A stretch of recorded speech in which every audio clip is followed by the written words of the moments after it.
बरेली के इज्जत नगर में वाक़े IVRI के स्वामी विवेकानंद ऑडिटोरियम में IVRI और ब्रज विज्ञान भारती के जरिए मुश्तरका तौर पर 2 रोज़ा Indian animal science conclave and science expo का इनेकाद किया गया। प्रोग्राम की मरकजी थीम रवायत से तकनीक तक तरक्की याफ्ता भारत @2047 के लिए बायो साइंस की राह रही। कॉन्क्लेव में साइंस और समाज के दरमियान की दूरी कम करने और जदीद तकनीक का फ़ायदा मुल्क के आखिरी शख्स तक पहुँचाने पर जोर दिया गया। पूरे मुल्क के नामवर इदारों के साइंसदानों ने इसमें हिस्सा लेकर मवेशी साइंस और बायो साइंस से जुड़े मुख्तलिफ मौज़ूआत पर गौर व फिक्र किया। इख्तिताम के मौके पर इनेकाद कमेटी के सेक्रेटरी डॉक्टर प्रवीण सिंह ने कहा कि इस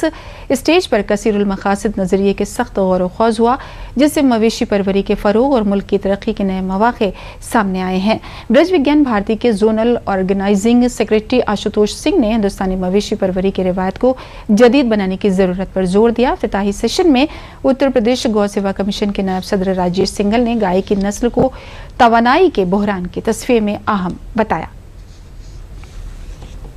ये हमारी जो कॉन्फ्रेंस है भारतीय animal science conclave and science expo June 1 से 2 2026 IVRI परिसर में विज्ञान भारती के सहयोग से दोनों ही संगठन मिलकर के इस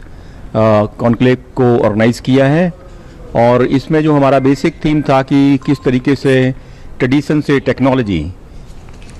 और bio science pathway to the Viksit Bharat 2047 जो मोदी जी का एक प्रोग्राम है जिसमें कि हमें भारत को विकसित भारत के रूप में डेवलप करना है। उनमें हमने 6 थीमों पर यहाँ पर विचार किया, जिसमें हमारे बहुत सारे रिसर्चर्स, विद्वान, वैज्ञानिक बाहर से भी आए और हमारे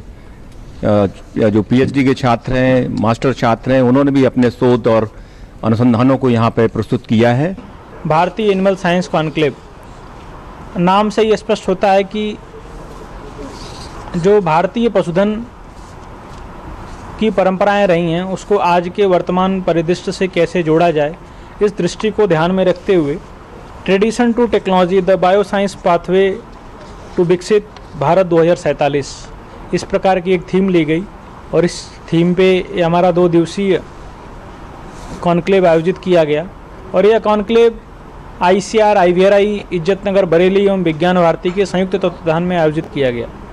विज्ञान भारती जब 1991 से इस देश में, इस राष्ट्र में कार्य करना प्रारंभ किया तो उसका जो मूल मंत्र था कि स्वदेशी विज्ञान को, स्वदेशी भावना से आज के आधुनिक विज्ञान को कैसे जोड़ा जा सकता है।